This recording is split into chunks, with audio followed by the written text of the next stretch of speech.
یہ ابھی پردے کی بات ہو رہی تھی کہ یہ شرعی حکم ہے اس حوالے سے ہمارے ذہن میں یہ سوال اٹھتا ہے کہ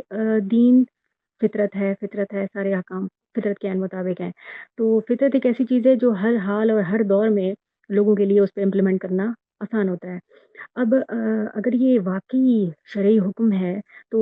پہاڑوں پہ رہنے والی عورتیں جنہوں نے لکڑیاں پانی دھو کے جانا ہے جنگلوں میں کام کرنے والی عورتیں کھیتوں میں جون کے مہینے میں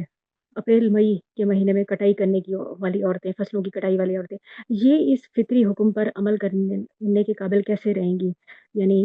فطرت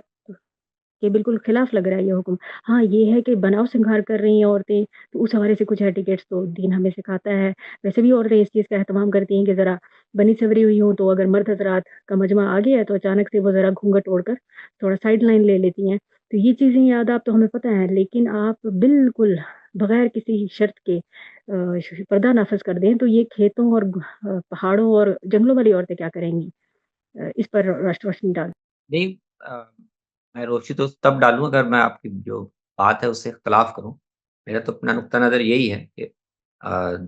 قرآن یا حدیث کے دلائل سے بھی ہمیں یہ سمجھ میں نہیں آتا کہ اللہ تعالیٰ نے ایسی کوئی پابندی لازم کی ہو. اور دنیا میں عام طور پر، تمدن میں عام طور پر مرد خواتین دنیا کے اکثر معاشروں میں وہ ایسے ہی رہے ہیں. فطری طور پر انسان معاشرے میں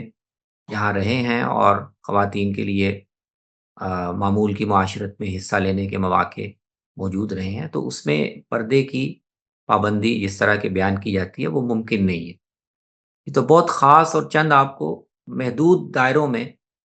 مثالیں ملیں گی کہ اشراف کے طبقوں نے، بادشاہوں کے خاندانوں نے، یا اس طرح کے کچھ طبقوں نے اپنی خواتین کو عام لوگوں کے ساتھ اختلاط سے روکنے کے لیے یا ان کا ایک الگ اسٹیٹس قائم رکھنے کے لیے اس طرح کی پابندیاں عائد کی. تو کسی مصلحت کے تحت ہی یا کسی خاص مقصد سے ہی وہ لگائی جا سکتی ہے. عام معمول کی معاشرت میں وہ پابندی قابل فہم نہیں ہے. اسی لیے نبی صلی اللہ علیہ وسلم کو بھی قرآن مجید کو بھی ایک خاص مصلحت سے ہی ازواج مطہرات پہ وہ پابندی عائد کرنا پڑی. وہ ایک خاص مصلحت تھی، ایک خاص ماحول تھا جس میں ازواج کو امت کی ماؤں کا درجہ دے کر اور عام لوگوں کو، عام مردوں کو ان تک رسائی اور ان کے ساتھ بات چیت کے مواقع محدود کرنا مقصود تب لگائی گئی، ورنہ عام خواتین پر اس دور میں بھی نہیں لگائی گئی.